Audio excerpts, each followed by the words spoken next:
Caroline, bienvenue dans mon podcast. Aujourd'hui, tu es entrepreneur, podcastrice, tu as ton podcast qui s'appelle Marketing Square. Tu es maintenant auteur du livre From Zero to Hero, qui est juste avec nous, et qui va sortir bientôt en fonction de la date de parution de ce podcast. Est-ce que tu peux nous parler de ton parcours? Qu'est-ce qui t'a amené à entreprendre? Qu'est-ce qui t'a amené à développer ta présence sur les réseaux sociaux? Est-ce que tu as toujours su que tu voulais entreprendre, prendre la parole, faire des conférences, faire ce que tu fais aujourd'hui? Comment est-ce que ça t'est venu dans ton parcours? Merci Mariam de me recevoir. Je suis trop Avec contente. Et plaisir. pour la petite histoire, pour ceux qui nous écoutent, on s'est connus avec Mariam en enregistrant en juin dernier un épisode de podcast qui n'est jamais sorti parce que le son a fait défaut. Et en sortant de ce podcast, toutes les deux, on s'est dit oh, c'est notre meilleur podcast. Ouais, c'est vrai. C'était vraiment le meilleur podcast. Donc voilà, et ça arrive dans la vie. Et justement, ce qui m'a amené vers l'entrepreneuriat, figure-toi, c'est pas tellement une success story, c'est plutôt, contre-intuitivement, une succession de pots de banane. Tu vois, tout un tas de trucs qui se sont pas passés comme prévu. Et c'est ça qui a fait que, à l'insu de mon plein gré presque, je suis devenue entrepreneur. C'est intéressant. S'il y avait un événement, une situation qui t'a fait un déclic important, qui t'a permis derrière de savoir que tu allais entreprendre, Mhm. qu'est-ce que ce serait? Je pense que c'est pas pour rien que le livre s'appelle From Zero. La plus grande difficulté que j'ai eue, c'est que après 8 ans de bons et loyaux services aux US, à m'être fait un nom, une réputation, à plus avoir de problème pour trouver un job, je me suis fait débaucher pour un job de rêve. Et j'étais hyper contente et je me suis dit en fait le travail ça paie, regarde tout ce que j'ai construit. Et je me suis dit, j'étais dans cette idée d'un parcours linéaire où en fait chaque marche m'amenait à l'étape d'après. Et en fait la vie, on le sait tous, hein, c'est pas tellement comme ça ressemble plutôt à un roller coaster. Et en fait tu peux partir tout en haut très vite et réatterrir tout en bas, et en fait c'est très aléatoire. Et ce qui m'est arrivé, c'est un peu ce saut à l'élastique, puisque au moment où je décroche un peu ce que j'appelais à l'époque le job de ma vie, donc un job complètement fait sur mesure, un peu la reconnaissance de mon travail sur toutes ces années, une marque qui vient me chercher, que j'adore, Saint-James, c'est les marinières. Très très belle marque, j'avais toujours rêvé de bosser pour eux. Et en fait, on vient me chercher, on me propose un contrat idéal, selon mes conditions. Donc le truc, quand ça t'arrive avant 30 ans, tu te dis waouh. Ouais. Et tu te dis aussi trop beau pour être vrai. Mais moi, je suis hyper optimiste. Donc, je me suis jamais dit trop beau pour être vrai. Mais comme quoi, vous n'avez pas besoin de stresser, parce que parfois, même quand vous stressez pas, ça n'arrive pas. Ce qui s'est passé, c'est que pendant les démarches de visa, cette boîte a changé d'avis. Et du coup, ce que je pensais être des vacances en France, le temps de passer mon visa, donc 3 mois enchaînés à des mariages de copains, passer l'été en France, me reposer, en fait, je me suis pris une bonne dégringolade et j'ai réalisé à l'époque, j'avais 28 balais, je crois, 28 ou 29 balais. Et je me suis retrouvée chez mes parents en plein mois de juillet. Mes parents qui étaient ailleurs, tous mes potes partis en vacances. Et puis, tu sais que personne ne t'attend parce que tout d'un coup, en fait, tu réalises que ta nouvelle vie, elle est à Paris. Et tu laisses tous tes potes. J'avais tous mes potes à New York, aux États-Unis, tout mon quotidien là-bas. Et j'ai dû repartir ce que j'appelle à zéro, avec en plus une très mauvaise estime de moi. Tous les gens qui sont en reconversion, ils le savent. Ouais. En fait, c'est ce sentiment de devoir effacer l'ardoise, et c'est 2 fois plus dur quand tu dois le refaire, parce qu'en fait, entre-temps, tu t'es habitué à un certain lifestyle, tu as une hygiène de vie, et le moment où tu dois tout effacer, et les gens qui sont en reconversion, ils témoignent tous de cette même difficulté. C'est un peu comme passer de CEO à stagiaire, Ouais. ou repartir en entreprise quand tu as été entrepreneur. Et ça, pour moi, ça a été la claque de ma vie, et je pense que c'est le déclic qui a fait que j'ai entrepris, puisque je me suis retrouvée en France dans un CDI où tout allait bien, sauf moi. J'étais pas adaptée au cadre, et je me suis rendu compte qu'en fait, à part les États-Unis, j'allais pas être bien en France pour faire autant que ce que je voulais faire, qu'on n'allait pas me laisser suffisamment de liberté dans le monde du salariat, en tout cas le monde que j'ai connu. C'est hyper intéressant ce que tu dis parce que il y a pas mal de personnes qui viennent vers moi et qui me disent, que ce soit des clients en coaching ou même sur les réseaux sociaux, qui me disent vouloir entreprendre, très souvent dans un cadre où ils sont salariés, en CDI, ils ont une certaine sécurité. Mais il y a souvent vraiment toujours cette même peur de je sais que j'ai envie d'entreprendre, j'ai envie de faire quelque chose de différent. La liberté, c'est une valeur importante pour moi et je trouve pas cette forme de liberté dans mon job en tant que salarié. mais je me sens bloquée parce que j'ai peur, je ne sais pas si je vais y arriver. Est-ce que tu peux nous partager un peu ce que tu as traversé pendant cette phase? Si tu as, par exemple, toi aussi, traversé ce moment-là un peu d'angoisse, d'incertitude, et comment est-ce qu'il y a des outils, est-ce qu'il y a des choses qui t'ont aidé ou des personnes ou des situations que tu as vécues à ce moment-là qui t'ont aidé à continuer et à rester ancré dans ta décision d'entreprendre? En fait, c'est marrant ce que tu dis parce que moi, j'ai toujours, à l'époque en tout cas, j'ai pas senti cette hype de l'entrepreneuriat qui a maintenant autour de l'idée deviens ton propre patron et tout. Moi, j'étais dans ma bulle à New York. Je suis restée de 21 ans à 28 ans. Mmh. Et en fait, quand j'étais à New York, si tu veux, tu as déjà des galères pour payer ton loyer alors que tu as un job de ouf dans une boîte bien implantée. Et du coup, jamais j'ai même pensé que je pourrais être mon propre patron. Et du coup, j'en ai pas rêvé. Et je vais te dire, pour moi, l'idée que j'avais, en bon fruit du système peut-être, hein, mais l'idée que j'avais à ce moment-là, c'était qu'on avait beaucoup plus de liberté dans le salariat. Et Ah, quelque OK. part, c'est marrant parce que moi, je me suis jamais sentie aussi peu libre qu'en étant entrepreneur, Ah, intéressant. en étant responsable des autres, en étant manager de toute une boîte. Tu peux pas te cacher derrière les autres, tu peux pas te cacher derrière ton petit doigt quand il y a un problème, tu peux pas dire ah en ce moment ça va mal au travail, je vais prendre un arrêt maladie ou un congé. En fait, il n'y a pas de bouton stop.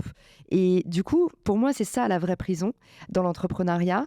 Et la deuxième, je vais te dire, moi j'étais passionnée de marketing, j'ai toujours adoré le marketing, mon métier, depuis le début, tu vois, je savais que c'était ça que je voulais faire. Et et en fait, pour moi, dans le marketing, en fait, il y a une valeur qui est un petit peu difficile, mais c'est très mercantile comme métier. Si tu n'as pas d'argent, tu fais pas grand-chose en marketing. Tu ne fais pas rien.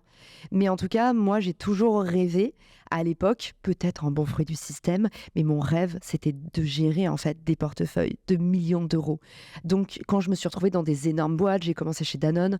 En fait, c'était mon rêve de genre, je voulais voyager en business, je voulais genre qu'on me paye mes hôtels avec la boîte, je voulais... En fait, pour moi, le salariat, c'était le confort et l'entrepreneuriat, c'était l'inconfort, c'était le sans filet, c'était l'inconnu. Donc finalement, tu vois, cette idée de la liberté, juste un petit zoom là-dessus, ça m'a pas trop fait rêver et c'est pas ça qui a fait que j'ai voulu me lancer. Ce qui a fait que je me suis lancée, c'est que j'ai pas eu le choix parce qu'en fait, j'ai essayé de me faire recruter dans des boîtes qui voulaient pas de moi. Mmh. Et c'est rigolo parce que j'ai écrit, tu vois, quand j'ai vu le premier succès des culottes menstruelles aux États-Unis, tout de suite j'ai postulé pour être country manager. Donc je proposais à des boîtes françaises de les implanter aux US. Et en fait, mon réflexe à chaque fois, ça a été OK, je veux bosser à l'intérieur d'une boîte pour avoir le filet. Et par contre, j'avais envie de faire, ça s'appelle de l'intrapreneuriat, tu vois. Et quand j'ai vu, donc j'ai eu 4-5 projets comme ça. Ma dernière boîte, ma dernière expérience, je m'occupais de tout un marché toute seule. Donc en fait, j'étais entrepreneur. Et en fait, petit à petit, je suis arrivée à 30 ans à Paris avec l'envie de développer ce logiciel marketing, ma première boîte, un algo qui faisait matcher les gens entre eux pour faire du business. Parce que je m'étais rendu compte que le réseau, c'était notre meilleur allié, mais que quand tu n'as pas les masterminds à 20 000 euros par mois, la connaissance du secteur, quand tu es en reconversion, quand tu n'as pas le carnet d'adresses, comment tu fais? Ouais. Et j'avais envie de faire cette boîte. Et en fait, j'ai contacté 1 milliard d'acteurs pour faire ça chez eux. Et on m'a pas répondu. Donc je me suis dit, j'ai plus le choix, il faut que je le fasse moi-même, il faut que j'arrête de me cacher. Mmh. OK, trop intéressant. Donc c'est vraiment la volonté de répondre un peu à un problème que tu voyais, à ce moment-là et sur lequel tu avais pas forcément, d'autres ressources et tu t'es dit: «Bah, c'est ma responsabilité, je vais le faire moi-même». Mm. C'est hyper intéressant ce que tu as dit sur le fait que pour toi, être entrepreneur, c'est finalement pas forcément synonyme de liberté. Mm. Être salarié, c'est plus est-ce que tu peux développer là-dessus? Parce que je pense que c'est la première fois que j'entends, cette vision-là de l'entrepreneuriat. Qu'est-ce que tu gagnes à être entrepreneur du coup, si tu es pas, libre à un certain Mm. niveau? Je pense que dans ma vie, une des grandes chances que j'ai eues, on a tous les défauts de nos qualités, j'intellectualise très peu. Je suis pas une torturée. Je suis pas du genre à me poser 1000 questions. Et en fait, je pense que on n'a pas un métier, on n'a pas un métier par hasard. On attrape un peu son métier. Et quelque part, le growth marketing, c'est en fait c'est une verticale du marketing où ton job c'est de faire des tests. Et je pense que Mmh. ça me va très bien dans ma vie. Parce que tu vois, c'est marrant, on parlait de mon livre et je t'ai amené du coup les couvertures potentielles. Mon livre, il est même pas sorti, que tu vois, j'ai scotché les couvertures pour aller regarder comment c'est dans le réel. Et en fait, là, après, on va faire un micro-trottoir parce que je veux voir comment les gens ils ressentent l'objet, la sémantique, qu'est-ce qu'il y a derrière le livre, qu'est-ce que ça leur inspire. En fait, moi, je suis quelqu'un, j'apprends dans l'action, je réfléchis dans l'action, c'est ma façon de penser. Et du coup, je pense que je suis devenue entrepreneur, comme je t'ai dit, parce que j'ai pas eu trop le choix. Et depuis, en fait, que je me suis dit, dans ce boulot-là, je crée mon propre cadre, donc ça me convient. J'ai commencé à lancer une, puis deux, puis trois, maintenant 4 sociétés. Et pareil, tout le monde m'a dit « Ah, mais il faut pas lancer plusieurs boîtes, c'est un défocus ». Mais en fait, aujourd'hui, ce qui fait que mes boîtes fonctionnent autant, c'est que j'ai créé un système. Et tu vois, si j'avais écouté les autres, et si j'avais écouté les dogmes, et si je m'étais dit « Ah, il faut faire ci, il faut faire ça, ça c'est la voie de la liberté, ça c'est truc », et un peu moins mon cœur, je pense que ça aurait moins bien marché. C'est trop intéressant et je pense que ça, c'est quelque chose sur lequel beaucoup de gens vont se reconnaître, le fait de s'écouter soi-même. On est tellement envahi par plein de voix, plein d'opinions extérieures qui sont parfois sollicitées ou non sollicitées. Comment tu sais, toi, qu'est-ce qui est juste pour toi? C'est quoi ton processus, par exemple, quand tu dois prendre une décision, que ce soit, par exemple, pour ton livre ou Mm. pour ton podcast ou pour tes entreprises? Est-ce que tu as un processus que tu utilises pour prendre une décision et qui te permet de savoir si c'est ta voix à toi ou si c'est la voix des autres? Je pense que ça dépend de ton driver interne. Ouais. On a tous des drivers qui sont plus ou moins dominants. Tu vois, et en fait, ça correspond au trait de personnalité têtu. On a des amis, c'est impossible de les faire changer d'avis. On en a d'autres, c'est des girouettes. Pendant des années, il y a une expression qui me fait trop marrer et qui me ressemblait beaucoup. C'est, moi, j'étais le genre de personne qui est toujours d'accord avec le dernier qui parle. En fait, je parlais avec quelqu'un et je disais ouais, t'as raison. Et après, je parlais avec quelqu'un d'autre et j'étais là ouais, putain, il a raison aussi. Et en fait, c'était hyper dur pour moi tu vois, j'ai toujours été un peu dans l'excès inverse, moi, pas assez têtue. Mmh. Donc là, ce que je fais, c'est un peu une phase d'audit. Je vais aller regarder du coup comment les choses sont ressenties aussi parce que j'aime écouter les gens, j'aime connecter et ça me nourrit et c'est ma façon d'apprendre. Et derrière, pour prendre ma décision, de ma part, il est tout à fait probable que je fasse un truc très absurde. Parce que s'il y a un truc que j'ai appris sur la prise de décision, c'est qu'en fait, il faut pas trop se prendre la tête. Je dirais pas la même chose si j'étais chirurgien et si je sauvais des vies, Ouais. mais aujourd'hui, je sais un truc qui me permet de pas faire de burn-out, de jamais être malheureuse dans mon job, c'est vraiment, en fait, on sauve pas des vies. C'est pas grave, Caro. Si tu t'es planté, t'as le droit à l'imperfection. Et surtout, on a la chance de faire des métiers où on est un plus.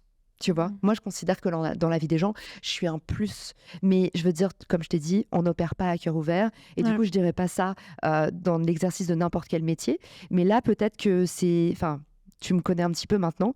C'est tout à fait probable que ce soir, au moment où je dois rendre ma décision, il y ait, tu vois, le bruit des autres qui m'est orienté, mais peut-être que j'hésite encore entre deux couves. C'est possible que je fasse un pile ou face. Parce que je me dis, à un moment, il faut prendre une décision, il faut pas regretter. Il faut provoquer un peu le destin aussi. Et surtout, il faut jamais oublier, c'est pas très grave de prendre la mauvaise décision. Ouais, ça c'est tellement important parce qu'on se met une pression folle, mais tellement, tellement incroyable sur le fait de prendre la bonne décision, comme si d'ailleurs il y avait une bonne décision et des mauvaises décisions à côté. Et c'est hyper important ce que tu dis. Et je pense que beaucoup de gens gagneraient à comprendre et à prendre du recul et à donner moins d'importance sur les conséquences de leurs décisions. Est-ce que tu peux nous parler un peu de ton livre? Qu'est-ce qui t'a amené à l'écrire? C'était quoi ton intention en l'écrivant? C'est marrant cette histoire parce que justement, on parle du temps. On parle des objectifs. On a parlé aussi un peu de sérendipité, c'est-à-dire tous ces petits hasards qui ressemblent à des obstacles et qui en fait sont ton chemin. Et parfois, nos plus grosses galères sont nos meilleurs tremplins. Moi, en tout cas, c'est l'expérience que j'en ai fait. Ce livre, il a une histoire rebondissante. Ouais. En fait, quand je suis devenue entrepreneur, j'étais obsédée par l'autorité parce que j'en manquais. Et souvent, on va rechercher ce dont on a manqué, tu le sais mieux que moi. Et du coup, je viens de me lancer, je suis une femme dans la tech, j'ai jamais fait de tech avant. Donc, je passe du monde du marketing au monde du produit pour vendre un produit marketing, Richmaker, donc concevoir un algorithme, créer non pas un produit digital, mais une interface. Donc là, je repars à zéro. Je suis tout en bas, je suis la stagiaire de ma propre vie. et la stagiaire de tout le monde dans ma boîte, de une personne. Et à ce moment-là, en fait, je me dis, qu'est-ce que je pourrais faire pour être crédible ? Et je pense que j'ai pris le problème à l'envers. Au lieu de me dire, dans ces cas-là, commence par faire un truc extraordinaire et les gens viendront, les sponsors viendront, les marques viendront, l'audience viendra. En fait, au lieu de ça, j'ai eu le premier réflexe qu'on a tous, c'est le réflexe de la noyade. C'est à quoi je pourrais me raccrocher. En fait, au lieu d'apprendre à nager, essaye d'attraper une branche. C'est débile de faire ça, mais c'est un réflexe hyper reptilien qu'on est beaucoup à avoir. Ouais. Donc, je m'étais dit, Mariam, je viens de lancer ma boîte et je me dis, faut que je lance un livre sur le partenariat. Je vais écrire un livre sur le partenariat. Réflexe un peu absurde finalement, parce que à ce moment-là, le marché du partenariat est en train de s'ouvrir. Moi, je viens de lancer un produit, donc je devrais mettre mon énergie sur ce produit. Mais quelque part, j'ai déjà une intuition qui est un peu dans le vrai, qui me dit, Caro, tu veux vendre ton produit, audience first, commence par bâtir une audience, crée un média. Et tu vois, au final, ce qui m'a le plus servi pour ma boîte, c'est le média, mais pas le bouquin. Et du coup, à ce moment-là, je frappe à toutes les portes des éditeurs pour leur proposer un bouquin sur le co-marketing. Un terme que j'ai ramené des US dans ma valise et qui n'intéresse absolument personne sur le marché français, à peine ma mère ou les gens qui portent le même nom de famille que moi. Mais donc à ce moment-là, toutes les portes se ferment et je rêve d'être éditée chez Erol. C'est genre, pour moi, Erol, c'est hyper chic. C'est vraiment le truc où je m'étais dit, ma mère va être fière, tu vois. Ouais. Mon cerveau de petite fille me dit ça. Et toutes les portes se ferment et en fait, les éditeurs en plus me demandent des trucs. Ça, c'est une vraie haute leçon de vie. Les éditeurs, à ce moment-là, comme j'ai pas fait mes preuves, ils me demandent des trucs ubuesques. Il y a un éditeur qui me dit, en fait, il faut que tu arrives avec ton livre fini et on décidera si on veut l'éditer. Mais heureusement que j'ai pas fait ça. T'imagines comme tu te mets à risque. Ouais. Au final, je décide de faire autre chose. Et il se trouve que 1 an et demi plus tard, j'ai une audience, une des premières audiences féminines sur LinkedIn en France. Instagram, non, j'avais pas encore Instagram à l'époque, mais mon podcast, c'est le premier podcast marketing, 3e podcast business en France. En fait, j'ai fait mes preuves autrement. Et là, la bataille des éditeurs arrive. Ils sont tous dans ma boîte LinkedIn pour me proposer d'écrire un bouquin sur le thème que je veux, sans aucune condition. C'est-à-dire que là où j'essayais de forcer une porte, en fait, et qu'on me demandait des choses que je pouvais pas produire, en fait, en commençant par faire, en commençant par créer ma légende, créer mon histoire, en fait, tu vois, les choses viennent au bon moment. Et il n'y a plus besoin de se battre quand c'est le bon moment. C'est trop vrai ce que tu dis, c'est tellement vrai. Quand c'est le bon moment et quand c'est juste, c'est fluide en fait. Il n'y a pas de résistance, il n'y a pas de... Et alors, qu'est-ce qui t'amène à décider d'écrire un livre sur le personal branding, sur créer sa marque personnelle ? Qu'est-ce que tu as appris sur ce sujet-là et qu'est-ce que tu as voulu transmettre dans ton livre ? Alors, c'est là où c'est marrant parce qu'on va reparler d'écouter les autres. Ouais. Tu vois, ce que j'ai pas bien fait quand je me suis lancée, c'est je voulais parler de partenariat parce que ça me passionnait. Et le problème, c'est que si tu parles d'un truc qui te passionne, tu as des gros risques d'être ton seul lecteur. Et ça ressemble à beaucoup d'entrepreneurs qui se lancent, où on fait un premier produit qu'on aime tellement. Moi, ma première boîte s'appelait Job School et je servais les chercheurs d'emploi. Parce que c'est mon why, j'adore aider les gens et j'aime transformer leur vie et j'aime transformer leur carrière. Mais tu vois, je m'étais mis sur un truc où au final, je pouvais pas avoir de clients puisque mon client, c'était des chercheurs d'emploi et moi, j'avais besoin de me payer. Et en fait, je m'étais trop écoutée. J'avais fait un service, en fait, qui me ressemblait, que je rêvais de lancer, mais qui n'était pas adapté du tout à mon marché, qui permettait pas d'être monétisé. En tout cas, c'est autre. Enfin, tu vois, Rocket School, par exemple, eux, ils ont craqué ce truc-là de la recherche d'emploi parce ce qu'ils font, c'est une formation. Et quand tu signes ton alternance ou ton job, ils te remboursent. En fait, ils ont trouvé un système qui fait que pour les chercheurs d'emploi, c'est un jeu à somme positive et pour eux aussi. Et moi, du coup, j'étais arrivée avec le mauvais business model. Ça ne marchait pas. Et en fait, j'ai fait un petit peu pareil pour le livre. J'ai voulu faire un livre sur le partenariat. Personne ne me le demandait. Et sur ce livre-là, je n'ai fait qu'écouter les gens. C'est-à-dire que dès que, du coup, Chloé, mon éditrice, est venue me chercher, déjà, ce qui est rigolo, c'est que, comme toi, j'ai une énorme valeur de loyauté. Et en fait, je m'étais toujours dit que je voulais être éditée par Erol. Et quand j'ai eu le choix de meilleurs éditeurs, tu sais, ça ressemble à David Beckham quand il dit en fait je voulais ce club-là, même si j'avais mieux. C'est genre c'était mon club parce que mon père il rêvait de ce club. J'aime bien ce truc-là parce que Du coup, quand j'ai eu l'occasion, je me suis dit, j'ai pas besoin de mieux que ça. C'était ma checklist et genre, je veux pas toujours plus grand. Je veux juste genre le truc dont j'avais rêvé, ça avait une énorme valeur affective. Bien sûr. Et sur le livre, du coup, j'ai choisi mon éditrice par-dessus tout. Je me suis sentie en confiance avec elle. Elle m'a laissé libre carte blanche sur les sujets. Et du coup, je me suis dit, la plus grosse douleur aujourd'hui que je peux résoudre avec un livre, donc c'est pareil, il y a des contraintes de format, mais je me suis dit, c'est aider les gens à trouver leur marque personnelle. Et aujourd'hui, c'est mon coaching qui est le plus acheté. Mais c'est un coaching qui coûte cher parce que c'est un coaching individuel et parce que c'est des exercices, c'est des ateliers, c'est une méthode que j'ai créée. Et en fait, le problème que j'ai avec ça, c'est que cette méthode ne peut pas servir tout le monde. Je ne peux pas me dupliquer, je ne veux pas passer mon temps à faire du consulting. Plus j'ai de demandes, plus mes consultings vont augmenter. Et du coup, il répond aussi à mon besoin, ce livre, parce que on fait pas nos métiers pour pas transmettre. C'est clair. Et moi, le but, c'est pas de devenir une consultante richissime. Ce qui est important pour moi, c'est cette méthode, je veux la mettre à destination de tous. Mon temps, je ne peux pas, mais là-dedans, j'ai mis tout ce que j'avais compris.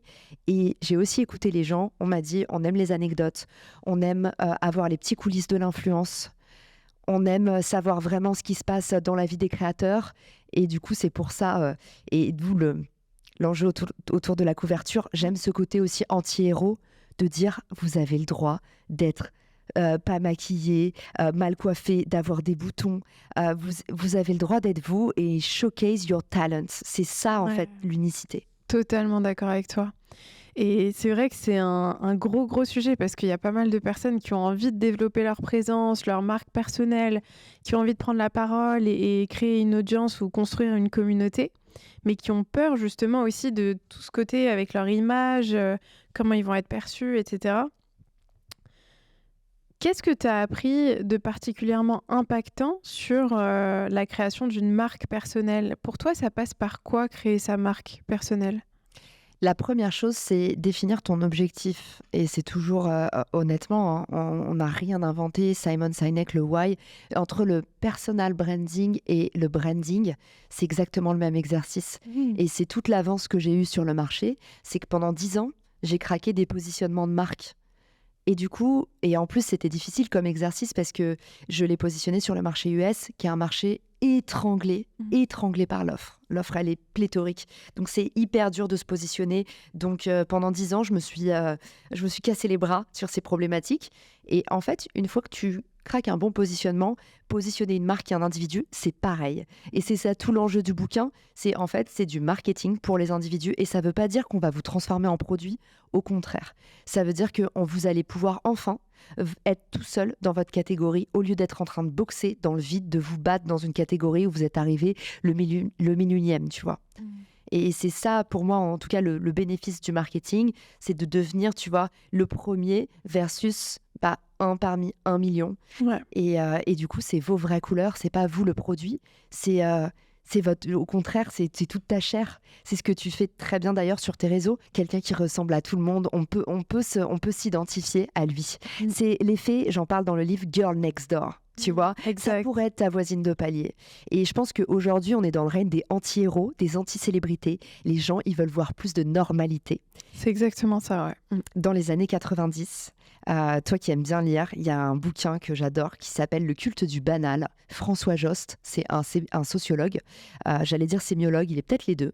François Jost, il a écrit sur, en fait, le phénomène qui est en vogue depuis limite Andy Warhol.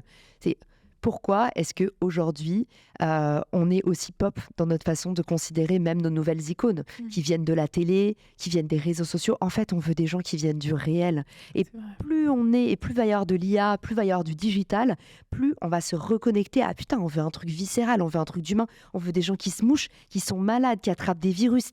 Bon, ça, c'était pas dur ces dernières années. Mais voilà pourquoi, en fait, quand tu es malade, les gens se disent « Ah, elle est faite de chair et d'os comme moi. » Et en plus, évidemment, quand tu vois des gens malheureux, il y a toujours une pulsion scopique. Ouais. Mais comme quand on voit des gens très heureux aussi, mais en tout cas, forcer et hystériser les sentiments, les désirs, c'est le jeu avant des réseaux sociaux, du storytelling. Et c'est ça qui fait qu'un être humain, même dans la vraie vie, est passionnant. Qu'est-ce que tu mets dans ton discours, le poids des mots, la tonalité, l'intention, les gestes? Totalement vrai, c'est totalement ça. Mais c'est vrai que c'est hyper intéressant. J'ai remarqué ça aussi et je trouve que c'est... Et c'est libérateur aussi, tu vois, de se dire qu'aujourd'hui, t'as pas besoin, contrairement peut-être à... Il y a peut-être, je sais pas moi, 5 6 ans, tu vois, t'as pas besoin d'être ce personnage parfait qui n'a aucun Lisse. défaut, lisse, etc. Mais en fait, c'est ta richesse d'être authentique et d'avoir ces défauts. Enfin, ces défauts. C'est pas forcément des défauts, c'est des... Tu vois, c'est Mais en dis fait... donc, tu t'appellerais pas Mariam Garnery du podcast Mariam Garnery. Ce ne sont pas des défauts. Non, c'est très important. Mais j'aimerais bien qu'on parle d'hypersensibilité et surtout d'hypersensibilité dans l'entrepreneuriat. On avait parlé d'hypersensibilité dans le premier podcast et c'était hyper intéressant ce que tu avais partagé dessus. Je sais que tu es hypersensible, moi aussi je le suis. Pour tous ceux et celles qui nous écoutent, comment est-ce que toi tu gères ton hypersensibilité en tant qu'entrepreneur dans la gestion de tes entreprises? Il y a quand même pas mal de stress, de pression, de choses à gérer, même tu vois sur les réseaux sociaux aussi. Quand tu es présent sur les réseaux sociaux, il y a beaucoup de choses, tu vois, tu peux te prendre plein de remarques, de Ouais. commentaires. Comment tu gères ça? La première chose, je pense, c'est nommer le mal. Alors, il faut pas dire mal, mais quand même, l'hypersensibilité, on a beau dire oui, c'est un cadeau, c'est vrai, hein, ça fait plein de cadeaux, mais on est en marge. Je crois qu'il y a quand même beaucoup d'hypersensibles, hein, parce qu'il y a toujours une échelle, même dans l'hypersensibilité, il y a des hypersensibles. Il y a, je crois, 30%, 30 ou 40% à vérifier sur cette stat de gens qui sont hypersensibles. Donc, ça reste... On n'est pas la normalité. Donc la première chose pour moi déjà, c'est nommer le mal. Tous les gens qui sont proches de moi, évidemment, je ne vais pas aller dans la rue avec une pancarte. Tous les gens qui sont proches de moi, je leur dis. Et déjà, quand tu le dis aux autres, tu ne leur fais pas accepter que c'est normal et qu'ils doivent se plier, mais quelque part, tu leur fais une confidence, tu partages avec eux, tu t'ouvres, et aussi, je vais te dire, tu te responsabilises. C'est vrai. La maladie des hypersensibles, ce qui fait que les hypersensibles ne sont pas bien dans leur vie, c'est souvent qu'ils ils ont l'impression que le problème vient des autres. Et à partir du moment où un hypersensible commence à dire, en fait, par exemple, tu sais, on a une copine hyper susceptible. Notre copine hyper susceptible, elle dit non, mais machin. Et en fait, toute la journée, elle se rend pas compte, mais elle se plaint du même comportement encore et encore, et elle refuse de voir qu'en fait, c'est, tu vois, quand c'est tout le monde le problème, c'est toi. Et ça, c'est un peu une règle évidente, mais on connaît tous, on pense tous à quelqu'un là comme ça, qui est encore peut-être même à 50 ans en train de se battre, alors que tu as envie de lui dire, mais responsabilise-toi, il y a peut-être un truc, c'est peut-être ta vision qui va pas si tu vois ce truc chez tout le monde, et arrête de te battre, et ça va plus vite de changer soi que de changer les autres, et surtout c'est possible de changer, Ouais, moi j'en suis persuadée. ouais, totalement. Donc meilleur conseil pour moi que je peux donner d'expérience d'hypersensible en ayant eu du mal à le gérer, parce qu'on apprend encore, hein. Et même après avoir été diagnostiquée, je sais pas toi, mais moi je continue à déborder, tu sais, à avoir ce moment où ça monte et on sait pas ce que c'est, la joie et la tristesse, la colère. Dans tous les cas, quand c'est trop, c'est pas bien. C'est-à-dire que je pense que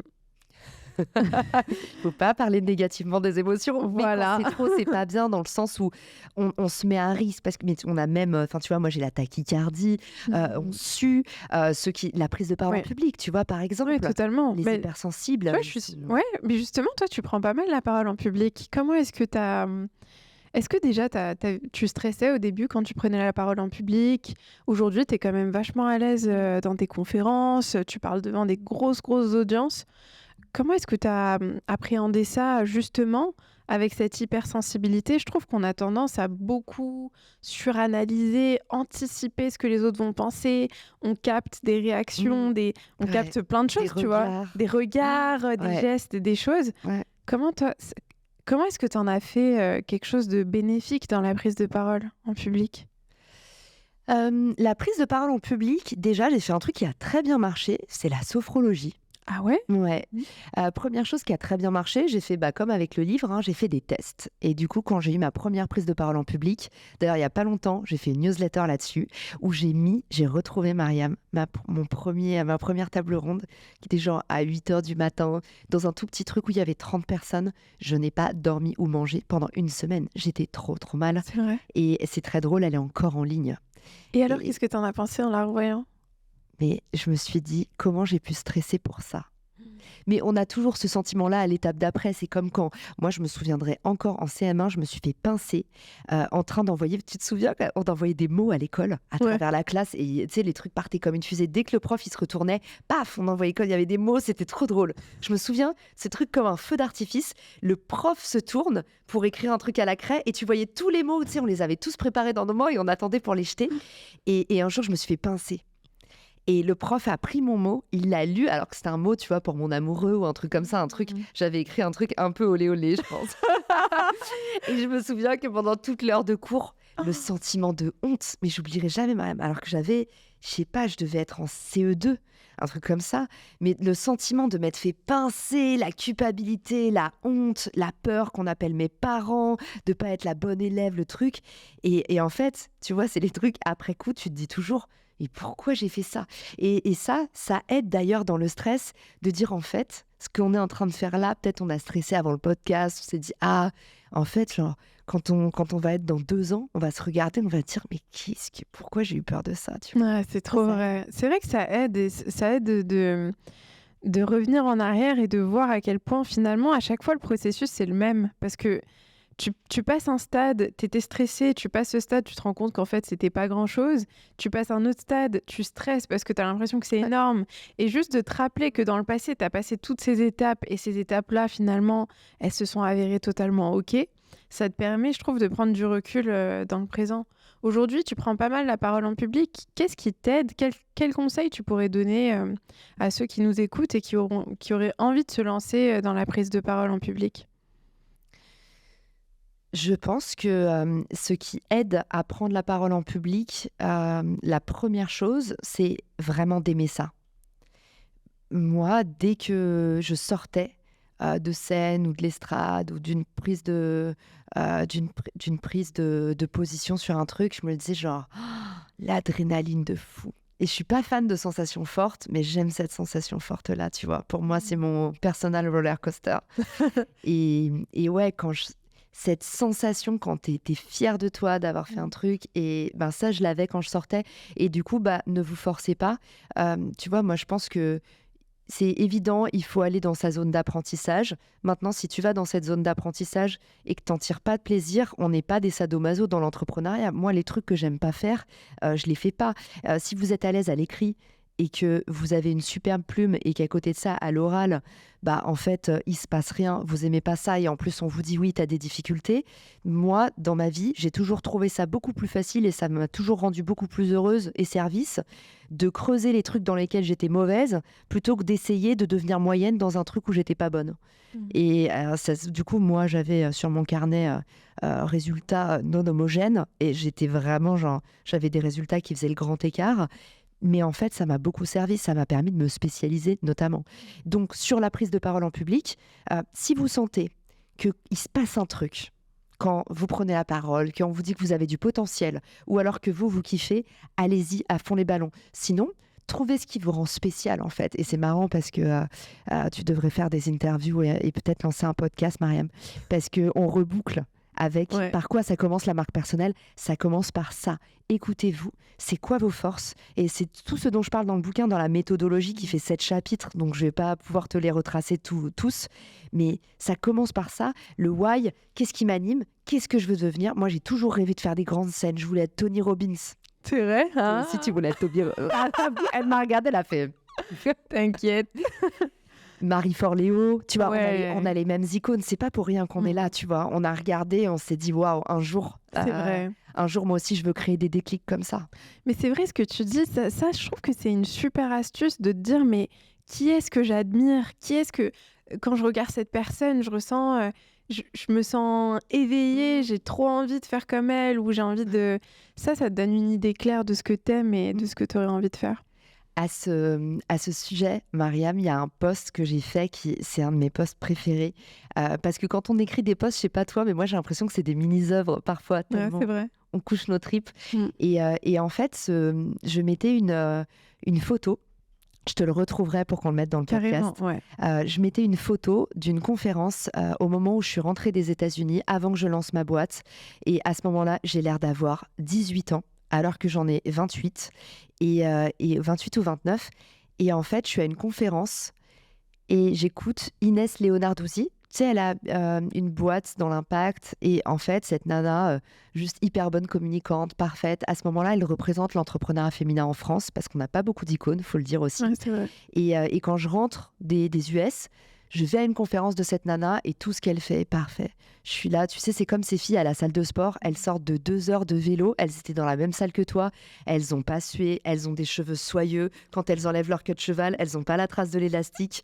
Et tu sais, je me dis toujours, comment comment ils font ces gens-là? Et tu sais, je regarde Inès et je me dis, mais comment elle fait cette nana-là pour être toute parfaite, il n'y a pas d'hésitation, elle est là. Et en fait, comment elle faisait, elle a pratiqué et elle kiffait. Et ce que j'écrivais dans ce post, et c'est une phrase, tu vois, ça me donne des frissons de te le dire, mais je disais, à ce moment-là, je pensais que c'était un hasard, alors que c'était mon rêve qui frappait à la porte. Et ça revient à ce que tu dis, tu as tout à fait raison. Quand il y a quelqu'un que vous admirez, c'est votre rêve qui frappe à la porte. C'est qu'en fait, si vous êtes fan de quelqu'un, c'est qu'il y a quelque chose intérieurement qui veut sortir. C'est trop vrai. C'est Qui est appelé. tellement vrai. C'est tellement vrai. En fait, c'est tellement puissant de réaliser ça. Mais en même temps, je pense que beaucoup de gens ont peur de le réaliser parce que du coup, ça réveille la question de qu'est-ce que je fais maintenant, tu vois? Qu'est-ce que je fais maintenant pour réaliser ce rêve What's next? Ouais, c'est ça, la première étape, la première. Je suis curieuse d'aborder le sujet du syndrome de la bonne élève. T'en parles souvent dans tes posts, t'as fait pas mal de vidéos, de posts là-dessus. Est-ce que tu peux nous parler de ce syndrome? Comment tu t'es rendu compte que tu l'avais? Et aujourd'hui, comment tu le vis? Est-ce que t'as toujours ce syndrome? Comment tu abordes la chose? J'ai appris honnêtement il y a 3 ans ce que c'était que l'hypersensibilité, ce que c'était que l'hyperactivité. Alors je savais. Ne me foncez pas dessus dans les commentaires. J'ai quand même été à l'école. J'ai effectivement eu vent de ces notions-là, mais j'avais l'impression que ça ne me concernait pas et je m'étais pas trop documentée. Et tu vois, en fait, j'ai l'impression que ça fait 3 ans que le développement personnel explose et qu'on s'intéresse vraiment à qui sont les gens. Et j'espère que les générations d'après vont pas être comme nous au collège, où en fait, on avait le conseiller d'orientation qui disait, en fonction de tes résultats, ok, toi tu vas faire ça, toi tu vas faire ça. Moi, c'était prépa littéraire, Canipocagne pour devenir journaliste. Et tu sais, on était tous là en mode allez, hop. Et en fait, personne nous a jamais vraiment demandé ce qu'on faisait en dehors des cours, tu vois. Moi, je faisais déjà du théâtre, j'adorais le théâtre. Les trucs qui me bottaient, c'était sortir avec des copains. J'avais lancé un club où, avec ma meilleure amie, on ramassait les déchets. Tu vois, genre, en fait, c'est marrant, j'avais déjà J'étais piquée à la communauté. Et je pense que ça donne tout un tas d'indices. Et après, la vie et le hasard, j'ai l'impression, nous remet toujours sur la voie. Je te donne un exemple tout bête. Mon père, il est sorti des cours et il s'est dit « je veux être photographe ». Et en fait, on est tous plus ou moins têtus. J'ai un papa assez têtu. Il s'est dit « en fait, moi, je vais refuser tous les jobs qu'on me propose ». À l'époque, ils envoyaient des lettres pour recruter des gens qui avaient eu leur bac. Déjà, quand j'ai appris ça, quand ma grand-mère m'a dit ça, j'étais là, mais c'est fou. Ouais, c'est fou. C'était il n'y a pas si longtemps et on voit à quel point les temps changent quand même. Et du coup, mon père, à ce moment-là, hyper ballsy, il dit non, en fait, je vais travailler dans un magasin de photos et je vais me faire repérer. Et du coup, je vais devenir un grand photographe. Et évidemment, ça ne se passe pas comme prévu. Du coup, aux grandes dames de mes grands-parents, il va me tuer s'il écoute ce podcast. Mais il devient guichetier à la sécurité sociale. Et évidemment, ma grand-mère s'en est jamais remise parce que t'imagines, en sortant du bac, on lui promettait 1000 trucs. Et comme il a voulu suivre son rêve et qu'il a cru qu'on allait le repérer parce qu'il avait une lumière incroyable, et ben forcément, du coup, patatras, voilà ce que c'est de suivre ses rêves. Et en fait, mon père, suite à ça, il a fait son petit bonhomme de chemin à la Sécu. Après, il est devenu EduxP pour enfants en difficulté. Là, il a rencontré ma mère. Et en fait, en s'occupant de ces ados en difficulté à la protection de la jeunesse, il a commencé à faire de l'audiovisuel parce qu'il avait tellement d'attrait pour l'image qu'il a commencé à l'enseigner aux jeunes. Et au final, je te passe les détails, mais à la fin de sa carrière, mon père, il était directeur de l'image, il avait un poste de ouf et il était du coup photographe en chef de toute une équipe, des mecs qui avaient des drones, Ah, ça me donne des frissons, cette histoire, c'est incroyable. c'est fou, hein. Ouais. Et en fait, je crois très fort que dans la vie, et nos carrières sont pas assez avancées pour qu'on puisse se prononcer. Mais tu vois, Arnaud, mon conjoint et mon associé, il a eu la même histoire, il a même pas son bac. Et en fait, ce qui s'est passé dans la vie d'Arnaud, il voulait faire de la musique. Il a fait une école de musique. Au final, il dit toujours, j'avais pas assez de talent pour percer, et c'est OK. Il est devenu entrepreneur parce que du coup, pareil, il avait tout arrêté, il avait plus le choix. Et après, il a eu son premier enfant à 20 ans. Donc, il a dû en fait continuer. Voilà. Aujourd'hui, Arnaud, il est serial entrepreneur. Il en est à sa 3e ou 4e boîte. Et en fait, je lui ai toujours dit, le jour où Refer, notre boîte en commun, fait un exit, c'est sûr que tu vas devenir producteur et tu vas faire de la musique. J'en suis persuadée parce que chasse le naturel, il revient au galop. C'est trop vrai, c'est tellement vrai. On verra avec le temps, mais c'est réel, en fait. Il suffit de regarder et d'observer ta vie à toi, la vie de tes proches. Moi, je le vois aussi dans ma propre vie et dans la vie de mes proches. C'est un truc de fou. je pense qu'on a, tu vois, le driver interne, Ouais. c'est ton petit gouvernail. C'est ça, sauf qu'en fait, ça peut juste prendre différentes formes, tu vois. Avec ton père, c'est intéressant parce que ça a pris une autre forme, mais finalement, c'est revenu à sa passion et à ce qui l'intéressait. Ouais. Est-ce qu'aujourd'hui, tu dirais que tu as du mal à mettre des limites ou est-ce que tu te sens à l'aise dans l'exercice de mettre des limites, que ce soit dans le cadre de l'entrepreneuriat ou de ta vie de manière générale? Je te pose cette question parce que, en tant qu'hypersensible, je trouve que c'est un gros challenge d'apprendre à dire non et d'apprendre à mettre ses limites. Comment est-ce que toi, tu t'abordes la chose?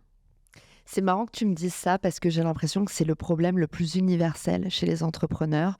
C'est qu'en fait, on devient entrepreneur parce qu'on a envie d'aider. Ouais. Et plus le temps passe, plus nos boîtes sont grosses, plus on a des sollicitations, plus on a l'impression de dire plus non que oui. Et j'en parle dans le livre, c'est une de mes souffrances absolues. C'est qu'en fait, le succès peut te rendre de plus en plus détestable. Et en fait, quand tu passes tes journées à dire non, le soir, tu rentres chez toi et tu as l'impression d'avoir juste passé ton temps à décevoir les gens.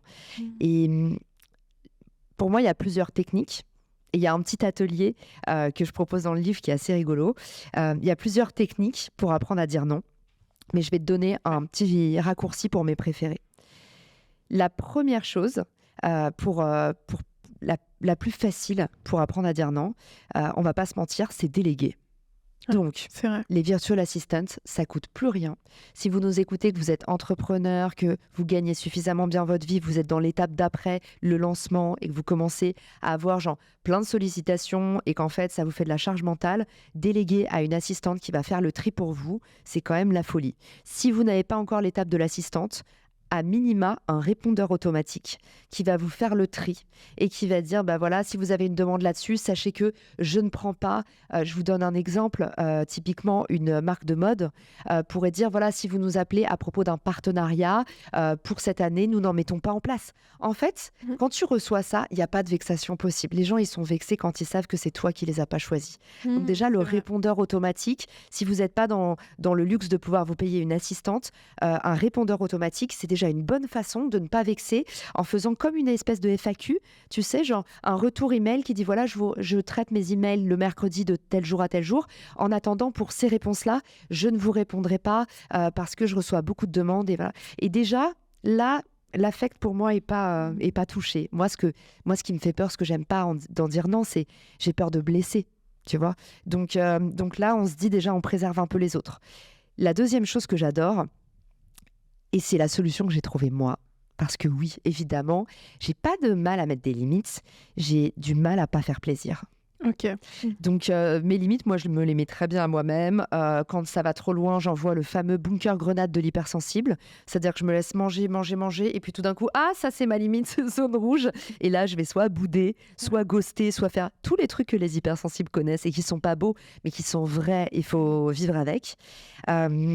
Pour éviter du coup d'arriver à cette limite-là, la façon dont j'aime dire non et dont j'ai réussi à dire non avec mon intégrité, c'est le fait de dire oui mais. Ah, intéressant. Ok, comment tu l'abordes alors? Tu dirais... Je te donne un exemple. Ok. Exemple hyper concret. Le podcast. Toi et moi, on reçoit beaucoup d'invitations à faire des podcasts. Il y a un moment où, en fait, on reçoit tellement d'invitations qu'on ne peut plus faire nos propres contenus. Du coup, on est obligé de trier. Mais on n'a pas envie de trier les gens par influence, parce que c'est pas comme ça que nous, on nous a donné notre chance et on s'en souvient. On n'a pas envie de trier les gens selon les gens qui connaissent, parce que, pareil, c'est pas notre politique. On va pas prendre que des projets payants, parce qu'en fait, on a été à leur place aussi. Donc, en fait, comment est-ce que tu te retrouves à pouvoir trier les gens en leur disant sincèrement les conditions de ton acceptation? Je te donne un exemple. Typiquement, aujourd'hui, si j'accepte un podcast, c'est un podcast vidéo pour que je puisse réutiliser les contenus, parce que sinon, je n'ai plus le temps de faire à la fois les contenus des autres et les miens. Donc, la vidéo, je peux m'en servir pour mes contenus. Donc, tous les podcasts vidéo, je dis oui. Ça veut dire que si on me contacte pour un podcast qui n'est pas vidéo, je vais dire hello Sandra, merci pour ta sollicitation. Est-ce que c'est un podcast vidéo? Là, on va me dire oui ou non. Si on me dit non, c'est laisser l'autre dire non. Et du coup, je vais dire ok, pour le moment, par défaut de bande passante, je ne prends que les podcasts vidéo, ce qui me permet de réutiliser les bandes. Si toutefois c'est une option pour toi, recontacte-moi. Exact, je fais exactement la même chose. C'est cool, hein. Ouais, totalement. Et pour ceux qui se disent oui, podcast vidéo, ça leur parle pas, tu as plein d'autres cas. Par exemple, on va te proposer un truc. Là, du coup, ce matin, j'avais un shooting avec une copine photographe qui s'appelle Amélie, qui me dit Caro, moi, on me demande tout le temps de me déplacer pour prendre des photos gratuites. Alors, c'est pour des assos, donc j'ai envie d'aider. Mais elle me dit, t'imagines, fallait aller à Clichy, ça me prend la demi-journée. Oui, mais je veux bien te faire les photos, mais est-ce que tu pourrais venir à moi? Et dans ces cas-là, ok pour t'offrir 1 heure. En fait, si tu es sincère avec toi-même, il y a toujours une raison qui fait que tu refuses. C'est vrai. Dis-le sincèrement. Et ça, du coup, ça devient un oui, mais parce que tu laisses l'autre dire non. Et à minima, très pratique aussi pour les podcasts, je vais dire oui, mais je serais heureuse de faire ton podcast, mais la période ne s'y prête pas. Est-ce que tu peux me recontacter dans plusieurs mois? Et voilà, emballer, c'est peser. Tu vois, c'est vraiment l'atelier pour apprendre à dire non, et tout en respectant son écologie et sans se dire qu'on devient une grosse conne, quoi. On coupera ça au montage. Et sans se dire qu'on devient une influence. On peut dire, hein, t'inquiète pas, sur le podcast, on est vrai, justement. Au pire. Non, mais c'est vrai, c'est une super technique, parce que c'est vrai que ça nous permet de... Il y a toujours une raison, t'as raison. Il y a toujours une raison pour laquelle on aurait envie de dire non. Et le fait de la mettre en avant et de laisser à l'autre la possibilité de revenir vers nous et de savoir s'il peut répondre à ce besoin ou non, c'est une super technique. Et tu vois, ça... La patate chaude. Oui, et puis ça... Exactement, ouais. C'est un bon nom pour cette technique. C'est pas mal, ça. Mais tu vois, ça t'enlève cette pression du non. Je pense qu'on a vraiment beaucoup cette pression de dire non. Et pourtant, je sais plus... C'était hier, à mon événement avec les clients de ma formation. J'ai trouvé ça super intéressant, parce qu'à la fin de l'événement, il y avait un petit groupe qui restait et qui avait prévu d'aller dîner. Et ils ont proposé à d'autres personnes, 2 personnes qui étaient là, est-ce que vous voulez venir avec nous dîner? Et il y en a un qui a répondu et qui leur a dit non, je peux pas, merci, mais je peux pas. Et en fait, il l'a répondu de manière tellement directe, j'ai trouvé ça fou, en fait. Parce que c'est tout simple, mais qu'est-ce que c'est difficile de dire non, tu vois? De dire, en général, on est là, on se dit... ah bah merci, bah tu vois, stress, tu vois, ah bah merci, mais tu vois, et en fait finalement je pense que les gens apprécient quand tu leur dis, soit quand tu leur dis non directement, ou bien comme tu as très bien dit, c'est tu leur montres de quoi est-ce que tu as besoin et tu leur donnes la possibilité de voir s'ils vont répondre à ça ou non. Aujourd'hui, c'est quoi l'impact que tu aimerais avoir avec le travail que tu fais? T'as même pas prévenu de la transition. On est... Ah, la patate. Là, tu m'as refait la patate chaude. J'aime bien poser des questions un peu fortes d'un coup comme ça. T'as raison.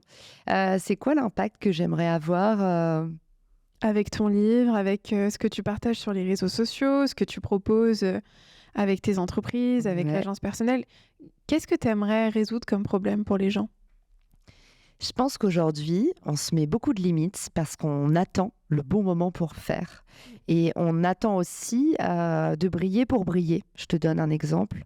La croyance limitante que je croise le plus, c'est ah, en fait, j'aimerais bien faire ça, mais j'ai pas d'abonnés. J'aimerais bien lancer ma boîte, mais j'ai pas d'argent.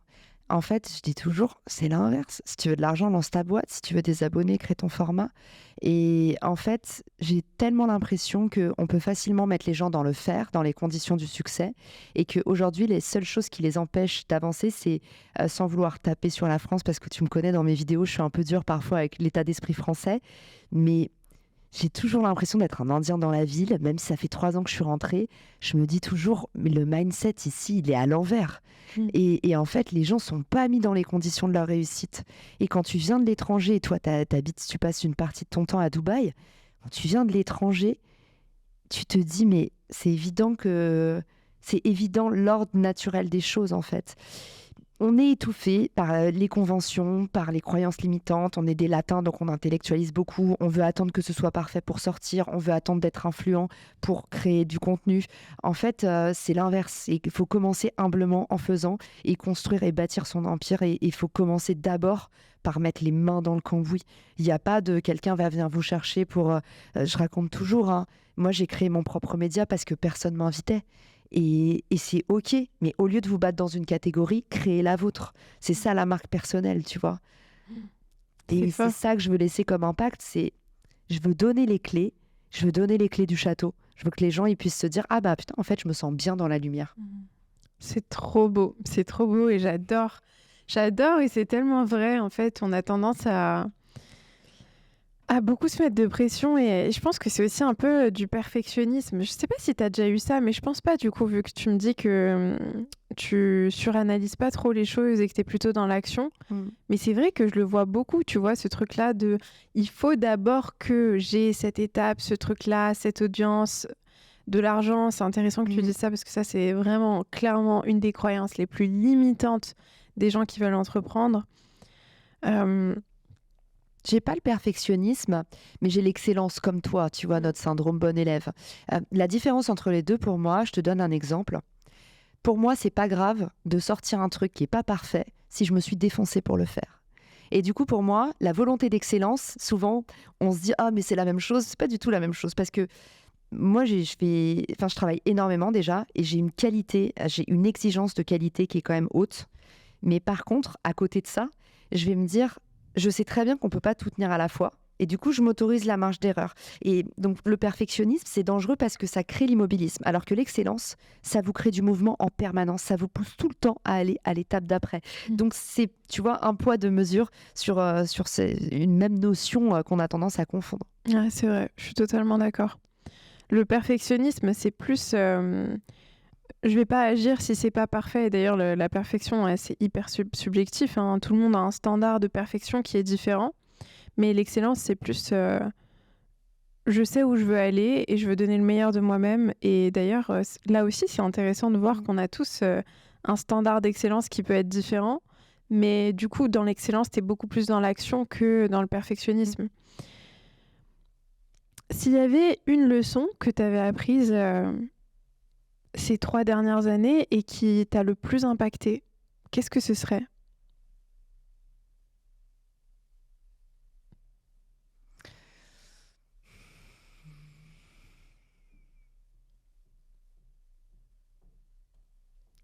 Je trouve là où aujourd'hui, tout ce qu'on ne dit pas assez dans l'entrepreneuriat et là où aujourd'hui il y a un vrai pivot à opérer, c'est sur l'état d'esprit collaboratif.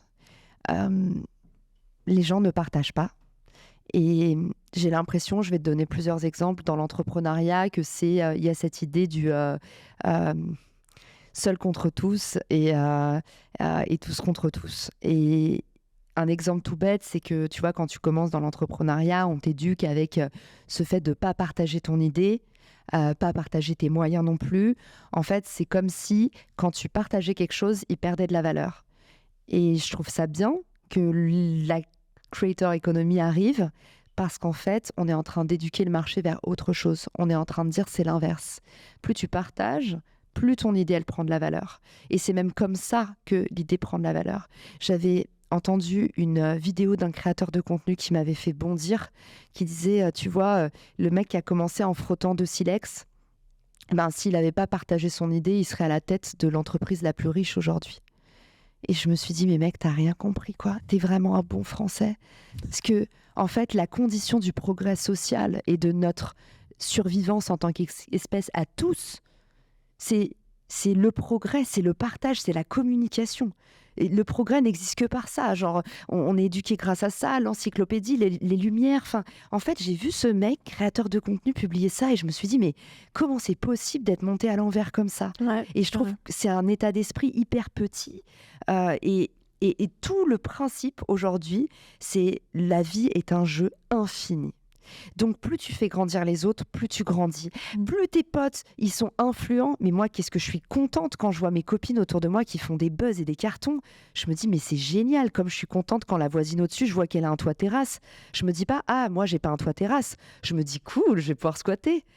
Et en fait, j'ai l'impression que en France, chez les entrepreneurs, chez les créateurs, il y a encore cet état d'esprit, tu vois, en fait, plus je grossis, plus je dois genre faire monter les murs, pas donner accès. Et je suis trop contente parce que j'adore, je vois tes chills.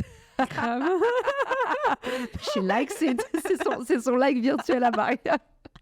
Je vois trop tes chills, c'est marrant. Mais parce que mais c'est vrai, partage ça, sharing is caring. Mais bien sûr, mais en fait, ce que tu me dis là, c'est tellement, tellement important. Et d'ailleurs, c'est pour ça que quand j'ai commencé à publier du contenu, je faisais tout en anglais. Parce que j'avais envie de m'adresser à une communauté de personnes qui étaient dans ce partage et qui n'avaient pas tous ces préjugés, tous ces clichés. Mais en même temps, je trouve que c'est hyper important, justement, d'avoir qu'il y ait des personnes qui ouvrent ce genre de sujet dans la communauté francophone et que, tu vois, ce soit plus dans les mentalités, parce que c'est vrai que ce truc-là, il y a une forme de paranoïa, de peur. De pas partager ses contacts. Ah ouais, mais attends, mais c'est un truc de dingue. Mais même par exemple, des trucs tout simples comme je vais pas partager mon chiffre d'affaires, je vais pas partager mes stratégies, je vais pas partager ma technique marketing que je teste cette semaine, ou je sais pas. Comme si le fait de partager, ça allait t'enlever, alors que... Finalement, mais c'est en partageant, tu vois, moi, ça m'a énormément aidé de rencontrer des entrepreneurs, des coachs qui font mon métier et de discuter avec eux, de savoir comment eux, ils font, les erreurs que moi, je suis en train de faire, etc. Et de me rendre compte que en partageant, tu peux aller plus vite, tu peux ouvrir ton esprit, toi-même, tu peux apporter à l'autre, même si l'autre s'y attendait pas, tu peux quand même lui apporter, même si tu es à un stade différent. Et c'est fou à quel point on est dans cet état d'esprit. Et même des gens, tu vois, hyper éduqués. Et c'est, pour moi, ça c'est honnêtement ma plus grande leçon. Et je pense que j'ai aucun mérite, c'est juste, j'étais à l'étranger. Et mes 8 ans aux US, en fait, j'ai été biberonnée à ça et j'ai compris que c'était ça le truc. Et je pense qu'aujourd'hui, on manque encore de rôle modèle, mais ça va arriver avec l'économie des créateurs. Mais tu vois, je te donne un autre exemple qui m'est arrivé aujourd'hui même. On a fait un partenariat avec une marque de vêtements. Quand je dis on, c'est l'agence personnelle, justement agence de personal brand. On fait un partenariat avec une marque de sap. Comme ça, nos clientes, avant de faire leurs vidéos, on a observé souvent qu'elles arrivaient, elles étaient là, j'ai pas trop de sap, quoi, il faut 5 tenues par tournage. C'est dur, 5 tenues par tournage. C'est dur, ouais. Et enfin, nous, non, mais parce qu'avec Maria, on aime bien faire les boutiques. Mon mec, s'il voit la vidéo, il va être là, ça va Pinocchio, je te dérange pas trop. Non, mais en gros, nous, on s'occupe de femmes CEO, qui ont des boîtes, plein de taf et tout. Il y en a plein. Elles se disent, en fait, j'ai rien dans ma garde-robe. Donc, on leur propose d'aller chez un partenaire, une copine qui a lancé une marque de sap géniale, qui s'appelle 17h10, c'est du tailleur. Et du coup, on s'est dit, trop bien, partenariat. Comme ça, nos clientes, elles vont là-bas, elles prennent leurs 5 tenues en bombe, expérience Beyoncé, et après, elles arrivent au studio et elles ont leurs vidéos toutes belles et tout. Et premier truc qu'on me dit, attention, j'ai vu que tu l'avais mis sur Instagram, mais t'as pas peur que tes concurrents, du coup, ils vont faire le même truc? Incroyable. Règle numéro 1 de la création de contenu, il faut être intéressant. En fait, dis-toi toujours, le temps que tu l'aies partagé, t'es déjà dans l'étape d'après. L'agence personnelle, on en est au 6e copycat. C'est pas grave, on est déjà dans le futur. En fait, quand eux, ils vont avoir le partenariat avec une marque de sap, nous, on aura le maquillage, on aura le... Et tu vois, je me suis dit tout de suite, et la personne qui m'a dit ça est brillantissime. C'est quelqu'un tu vois, je veux dire, c'est pas lié à l'intelligence, c'est culturel. Ouais. Ce truc de genre, ah, tu l'as partagé, on va te prendre l'idée, attends avant de communiquer, parce que, mais c'est pas grave. Et je peux te le dire que le temps qu'ils aient nos partenariats, nos trucs, mais l'étape d'après, quoi. Moi, je suis tellement. C'est mon driver. J'attends pas les autres, je regarde pas autour. Et je pense que les Français doivent faire plus ça. Moi, regarder les concurrents et tu vois, et tracer leur route. Et avec qui mon cœur, avec qui il me dit de partager les choses et trucs. Et c'est là où ton contenu, il est utile. Totalement. Et c'est vrai qu'il y a une vraie suspicion, en fait. C'est cette émotion de la suspicion, de la peur, de vouloir tout garder pour soi. Je suis curieuse de savoir comment tu gères les critiques, les messages négatifs sur les réseaux sociaux. De mieux en mieux. Merci de prendre des nouvelles. C'est juste de pire en pire. Là, ça va pas. Honnêtement, c'est de mieux en mieux. C'est ce que sur ce sujet, je dis toujours la même chose. Ça vient avec l'expérience, comme tout. Plus le temps passe, plus tu deviens maître de toi-même. Au début, c'est dur pour tout le monde et vous allez faire des conneries pour tout le monde. Je le dis d'ailleurs dans le livre, parce qu'évidemment, il y a aussi un atelier sur ne pas répondre aux haters. Non, n'y va pas, ne saute pas dans la mare. Mais du coup, je dis, les haters, c'est comme des cochons dans une mare. C'est une citation US qui est, je trouve tellement, elle m'aide tellement quand j'ai haters. En fait, si tu vas les rejoindre, tu seras juste sali. C'est tout. Tu peux pas bien t'en tirer d'une embrouille avec un hater. C'est trop, ouais. Et pourtant, il y a toujours des moments où il m'arrive de faire des dingueries. Le mec, tu sais, il tombe pas au bon moment. Je suis toute seule chez moi, j'ai personne à qui raconter. Je suis là, je vais quand même lui répondre juste une fois pour voir. Et après, t'arrives, on la connaît, c'est vrai. Ah oui, mais tellement, tellement. Il faut pas le faire. Maintenant, encore une fois, acceptez votre imperfection le jour où vous faites quelque chose. Et tu vois, la marque personnelle, souvent on me dit, ah, ça doit être horrible parce que quand tu as une marque personnelle, à partir du moment où tu fais un tout petit truc, c'est pas vrai. Elon Musk, il fume des gros joints à la télé. Enfin, je veux dire, c'est la marque personnelle, c'est pas genre, il faut toujours te tenir à carreau. La marque personnelle, c'est vivre en honnêteté avec qui tu es.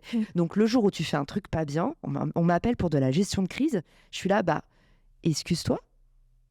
Ah oui, tu regrettes ou pas? Non, je regrette pas. Alors explique pourquoi tu regrettes pas. Et puis si tu regrettes, excuse-toi. Et je vis pareil ma marque personnelle. C'est-à-dire qu'un jour, par exemple, on me dit ouais, t'as pas peur d'avoir un bad buzz, que tout s'arrête d'un coup. Si un jour j'ai un bad buzz, soit je m'excuse parce qu'il y a des bad buzz qui peuvent être mérités aussi. Parfois on dit des bêtises à force de trop parler.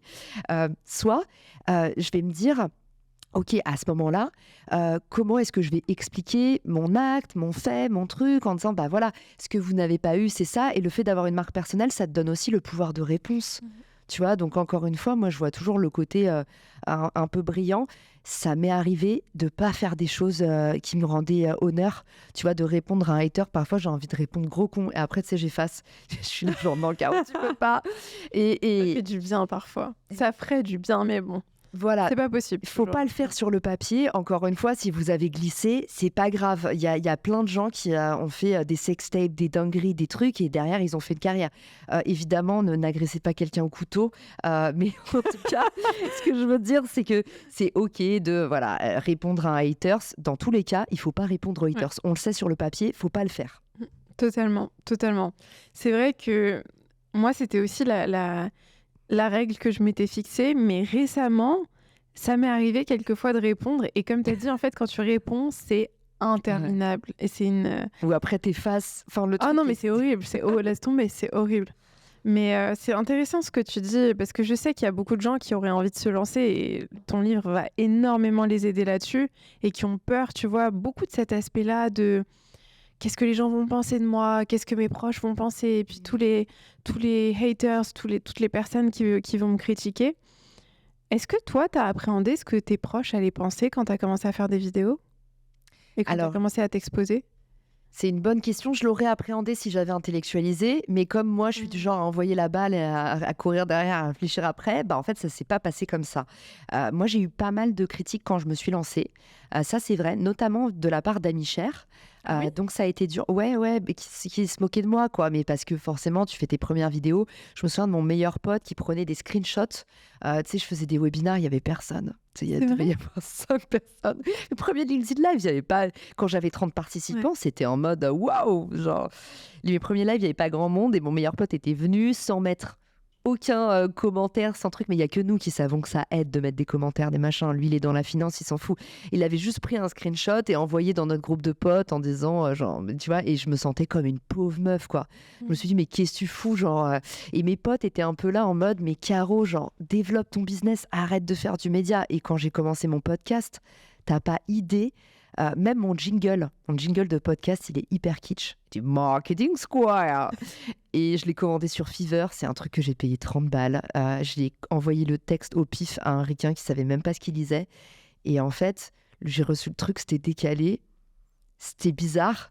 Et j'étais là, I like it.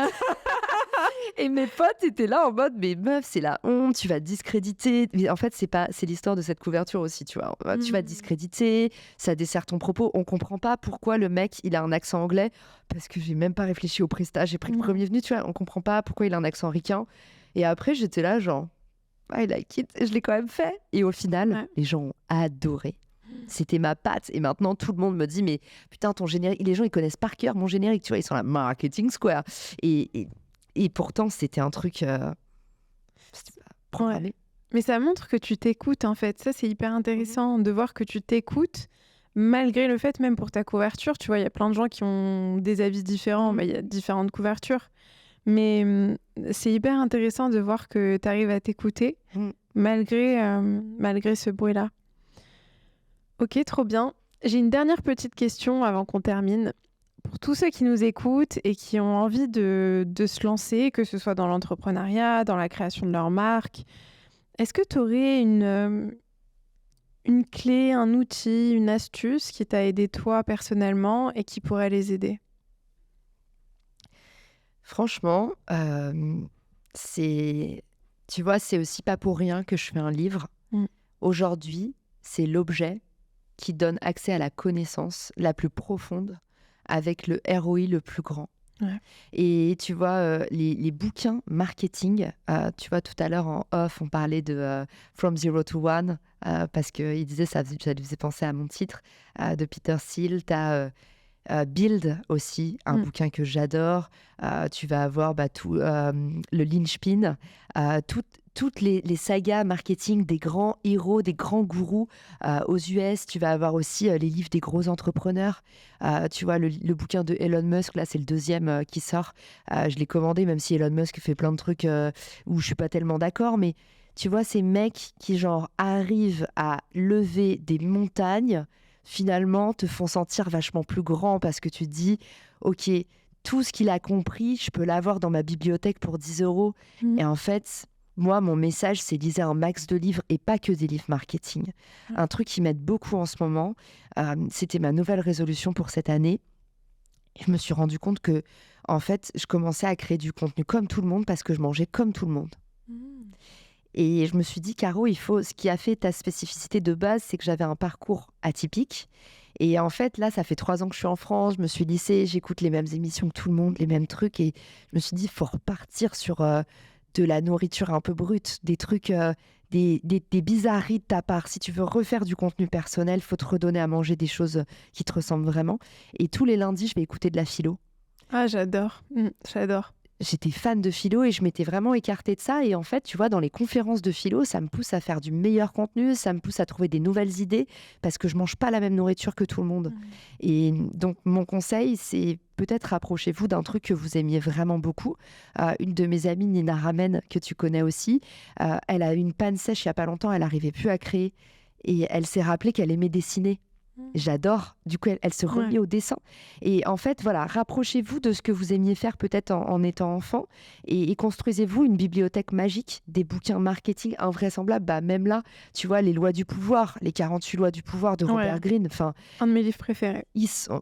On en a lu toutes les deux, je crois, des centaines. Toi, d'ailleurs, tu as une liste qui cartonne. Ce serait bien qu'on la mette aussi. Carrément, ouais. La meuf n'est pas sur son podcast, mais là, on l'inclura dans les ressources. Mais je sais que ta liste, elle cartonne. Je l'ai téléchargée aussi de ta bibliothèque idéale. Ça, c'est le meilleur cadeau que vous puissiez vous faire. Et pas que des livres business. Allez-y, explorez, piochez. J'adore parce que c'est vrai que ça nous nourrit de s'intéresser à différentes choses. Et il y a des choses qu'on a mis de côté en se disant, bah non, ça me sert à rien, c'est pas utile. Peut-être que ça peut être de la musique, du dessin, comme tu as dit, de la philo. Et c'est trop, ouais, c'est important de se reconnecter à ça. Je suis d'accord. Caroline, j'ai adoré discuter avec toi. Moi aussi. C'était trop cool. Je vais mettre tous les liens de ton podcast, de ton Insta. T'es sur TikTok? Oui, t'es sur TikTok. Oui, mais je n'ai pas, presque 1 million d'abonnés. Voilà, mais j'attends d'avoir plus d'abonnés pour me lancer sur TikTok. Je rigole. Ah, on n'a pas compris la leçon là. Trop bien, bah, je vais tout mettre. Et ton livre aussi, ton livre sort en avril. Ouais. On n'a pas encore la date spécifique, mais tu vas Il y a la l'annoncer de toute précommande. façon. Ouais, Ah là, il y a pour la Saint-Pierre. précommande? Ouais. Trop bien. Alors, je vais mettre le lien de précommande sous le Merci. podcast avec plaisir et merci pour ton temps. Merci à toi et merci à Merci. vous et j'ai hâte de savoir ce que vous en avez pensé. Oui.